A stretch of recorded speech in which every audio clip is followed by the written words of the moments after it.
Benissimo, possiamo passare alla votazione della presa d'atto della costituzione della Giunta e della delega per i consiglieri. Sì. Prima votazione per la presa d'atto della Giunta comunale, chi è favorevole? Chi è contrario? Nessuno? Sono astenuto. Le deleghe ai consiglieri, chi è favorevole?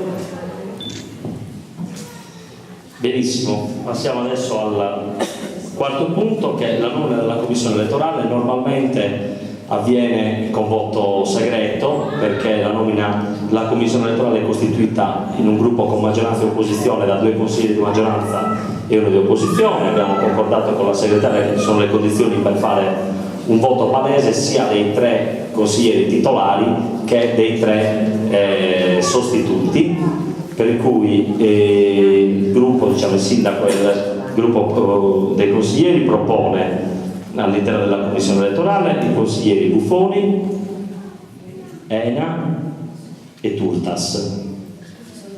I consiglieri titolari, votiamo la presa d'atto degli effettivi. Chi è favorevole? No, io non posso votare, scusate.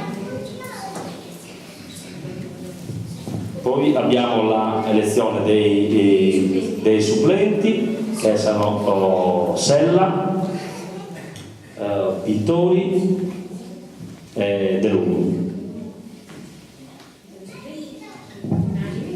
Chi è favorevole? Immediata esecutività, rivotiamo.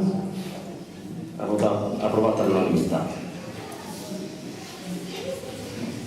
Passiamo al quinto punto all'ordine del giorno, che sono la presentazione delle linee programmatiche.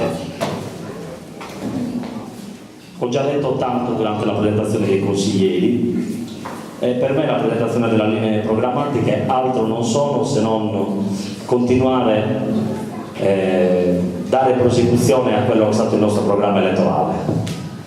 È un programma che abbiamo condiviso, per il quale abbiamo cercato il contributo di tutti, ed è un programma evidentemente in continuità con quanto già fatto in questi 5 anni, in continuità ma con sfide nuove, con problemi irrisolti da superare e con l'ambizione davvero di dare un contributo vero perché questo Paese si riprende in tutti i settori che magari oggi sono in difficoltà. Viviamo una crisi in termini demografici che è preoccupante, non a Bitti, non in Sardegna, ma in tutte le zone che sono classificate come zone interne. Quello che spaventa di più certamente è il calo drastico della natalità, perché il calo della natalità non è solo un saldo negativo a fine anno di quanti abitanti abbiamo in più e in meno, ma mette a rischio l'organizzazione dei servizi, in particolare di quelli educativi, scolastici, dei servizi di base in una comunità. Se nascono pochi bambini non si fa la classe, se nascono pochi bambini non si ha difficoltà a fare attività sportive. È certamente l'elemento che ci preoccupa di più. Ricette per combattere questo spopolamento e soprattutto questa carenza di nascite ce ne sono tante in giro, poche funzionano, altri sono difficili da applicare. Io credo che noi, senza partire da schemi fissi, dobbiamo mettere tutto noi stessi per realizzare tutti quei progetti che possono dare una prospettiva alla nostra comunità. L'emergenza è certamente quella di creare opportunità di lavoro, con la difficoltà ulteriore che qua a Bitti, io dico per fortuna e dico ancora per fortuna, tantissimi giovani vanno a studiare, arrivano e raggiungono delle mete anche importanti. Trovare poi una collocazione lavorativa proprio a delle persone che danno il meglio di sé negli studi nelle piccole comunità è sempre più difficile. Io aggiungo, non è impossibile. Il programma elettorale e quindi le linee programmatiche che oggi presentiamo si muovono sugli asset tradizionali: infrastrutture, viabilità e infrastrutture. Qua abbiamo una grandissima sfida, che è quella di mettere in sicurezza questo Paese. Sono passati alcuni anni, non dobbiamo essere ripetitivi, non parliamo solo di alluvione, parliamo anche di altro, però dobbiamo avere la piena consapevolezza che ancora il Paese e il nostro territorio è estremamente fragile, sia all'interno del centro abitato che nell'agro. Per cui gli oltre 25 milioni di euro di cui 22 milioni di euro di cui disponiamo per la messa in sicurezza del territorio vanno utilizzati meglio e prima possibile. È all'esame con la Regione un grande piano per la messa in sicurezza del rischio idrogeologico del centro abitato in particolare. Contiamo entro fine anno di poter presentare alla comunità quella che può essere la strategia di intervento, non tanto i progetti esecutivi ma la strategia di intervento, cioè come mitighiamo il rischio idrogeologico nel centro abitato. Io credo che questa sia una grande occasione, non solo per mettere in sicurezza il Paese, ma anche per ripensare insieme uno sviluppo urbanistico della comunità, del Paese, del centro abitato.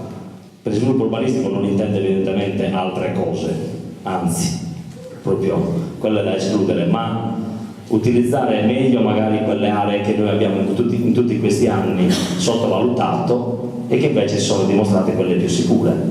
Centro storico, sia Bitti che Agorofai, sostanzialmente non ha subito alcun danno se non in parti limitate, mentre abbiamo grandi difficoltà in altre zone che sono quelle che diversi decenni fa sono state individuate come le zone di espansione. Per cui una grande occasione per ricostruire, per creare opportunità di lavoro e per appunto ridisegnare insieme l'assetto urbanistico del Paese. Non vi parlo di tutti gli interventi che stiamo facendo nell'agro perché li vedete.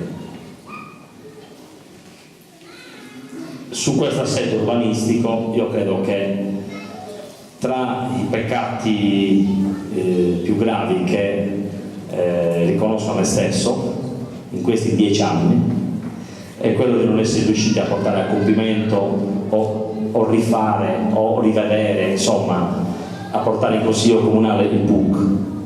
Questo Paese è ancora privo di un piano urbanistico comunale e se si vuole programmare in modo adeguato bisogna riuscire a farlo. E certamente queste criticità idrogeologiche lo condizioneranno tantissimo rispetto alla programmazione iniziata circa 20 anni fa, però dobbiamo porci l'obiettivo di portare a casa questo risultato che è molto impegnativo ma è di grande importanza.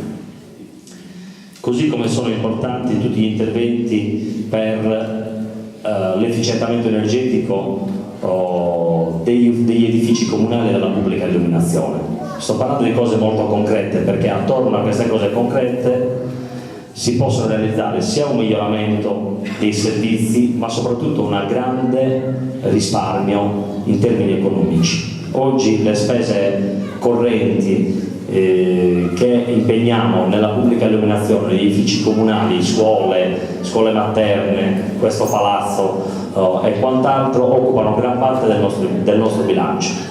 Quindi la poca massa manovrabile di risorse viene erosa da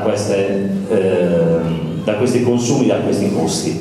Dobbiamo razionalizzare, abbiamo in corso un progetto importante con il paese di Torpè e di Posara insieme, tutti e tre insieme. L'obiettivo è entro la fine dell'anno, supportati dagli uffici comunali, di riuscire a bandire una gara unica complessiva per l'efficientamento energetico di tutti gli edifici e la pubblica illuminazione. Scuola e pubblica istruzione. Qua dico due cose. Progetto Iscola. Progetto Iscola è io dico è il progetto di maggior successo dell'attuale giunta regionale, alla quale si riprovano tante cose, però su questo settore, sulla scuola dell'obbligo stanno facendo grandi cose. Noi siamo inseriti nell'asse 1 del progetto Iscola, cioè quello più importante, le scuole del terzo millennio, perché si pensa, leggendo i dati, che nel prossimo decennio entro il prossimo decennio le scuole dei nostri paesi vicini, in particolare l'Ulaunani, avranno oggettivamente, come noi, delle difficoltà ad andare avanti da sole, per cui un accorpamento futuro è da prendere in considerazione, e Bitti in questo senso è il centro più grande, per cui quello che ha anche maggiori responsabilità. Sul progetto di scuola siamo indietro perché abbiamo dovuto lasciare qualcosa indietro per farne altre, per cui con Ivana in particolare, con Peppe, perché è un lavoro che ho fatto insieme, pubblica istruzione, lavori pubblici, con l'ufficio tecnico, ma anche con quello dei servizi sociali e della pubblica istruzione, dobbiamo correre per fare in modo che nei prossimi 6 mesi siamo in grado di presentare la nostra candidatura per ottenere le risorse, che sono tante. Posada, che ha fatto un progetto sostanzialmente individuato come noi nell'asse 1, stesse caratteristiche, stessa demografia, ha ottenuto intorno ai 4 milioni di euro. Noi dobbiamo puntare esattamente a queste risorse che ci permettono di realizzare nel caseggiato esistente, senza creare nuove volumetrie, senza creare nuovi spazi, una scuola adeguata ai tempi che viviamo. E così deve continuare il nostro impegno per il liceo scientifico. Sappiamo che tenere aperta una scuola superiore nei piccoli centri non è facile, però anche qua è importante analizzare i dati. Per i prossimi 7-8 anni i dati non sono tutti negativi per i potenziali iscritti al liceo, per cui io credo che il liceo possa andare avanti. Piuttosto mi interrogo oggi, e lo faremo ancora nei prossimi mesi, se è il caso che il liceo vada avanti lì dov'è. Attualmente del liceo scientifico è occupato l'8% della superficie, l'8% della superficie, il 92% è per motivi vari, o perché non serve, o perché cade una lampadina e oggi nessuno si prende più la responsabilità, soprattutto nelle scuole. Questo lo dico con un tono anche un po' polemico, perché se io pensassi che il comune dovesse chiudere ogni giorno una struttura dove c'è un piccolo problema, non dovremmo essere neanche qua. Nelle scuole questa burocrazia aumenta ancora di più e i dirigenti scolastici che hanno responsabilità sulle strutture chiudono parti delle strutture appena c'è un piccolo problema. Attualmente il liceo ha il 92% dello spazio, compresa la palestra, da oltre un anno chiusa.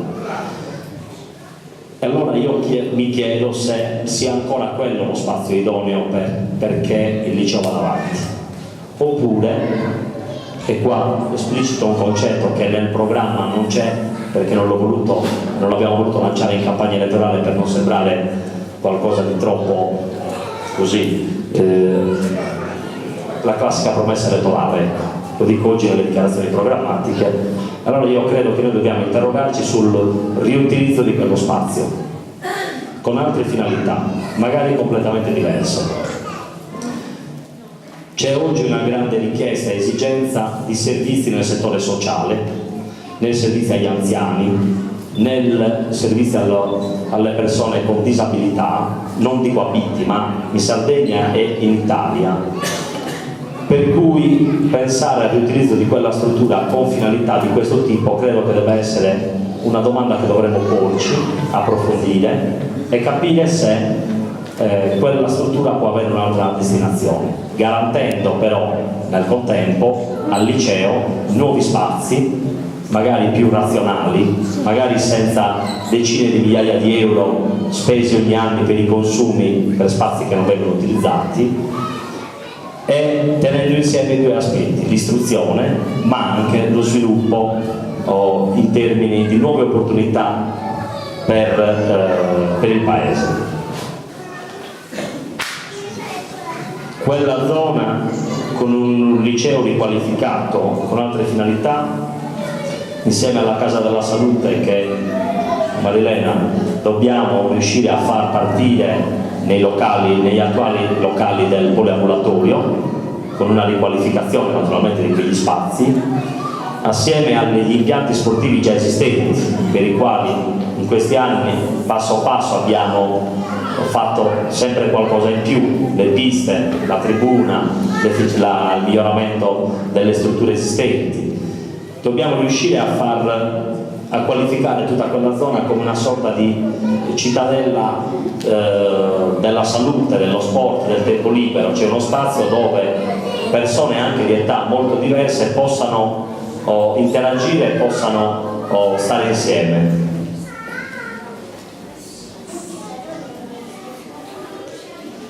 Sulla cultura, chiaramente i pilastri della nostra azione devono andare su progetti di grande rilevanza, senza però lasciare indietro le attività di carattere locale che impegnano le nostre associazioni.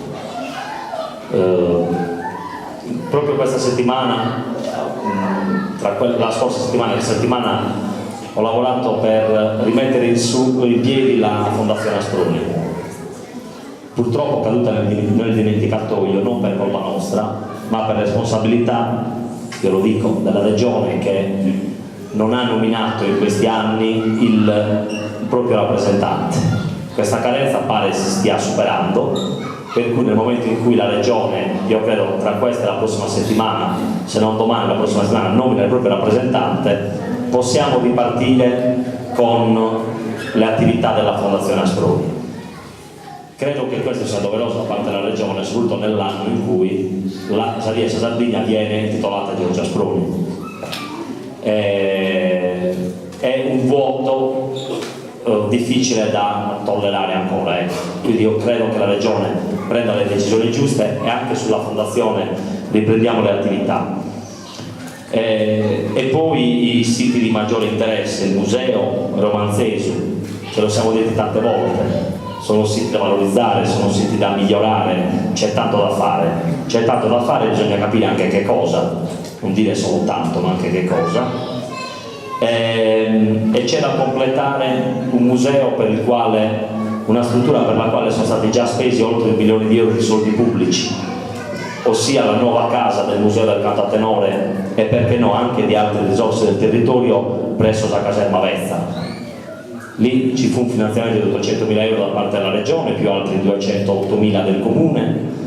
È stata risanata una struttura che oggi capisco che è facile dire è un'incompiuta. Noi dobbiamo fare in modo che non rimanga un'incompiuta. Non voglio neanche pensare a cosa sarebbe stata quella struttura oggi senza quegli interventi. Avremmo avuto un ecomostro all'interno del paese con tutti i rischi alla persona e le responsabilità che ne sarebbero conseguite, per cui io conto che su quel progetto entro la fine di luglio, il 31 luglio, firmiamo l'accordo di programma con la Regione per il finanziamento del completamento. Spero che, insomma, di riuscirci, perché è una fase interlocutoria intensa. Potrebbe essere in modo davvero l'occasione giusta per completare quella struttura e creare una struttura adeguata ai nostri tempi.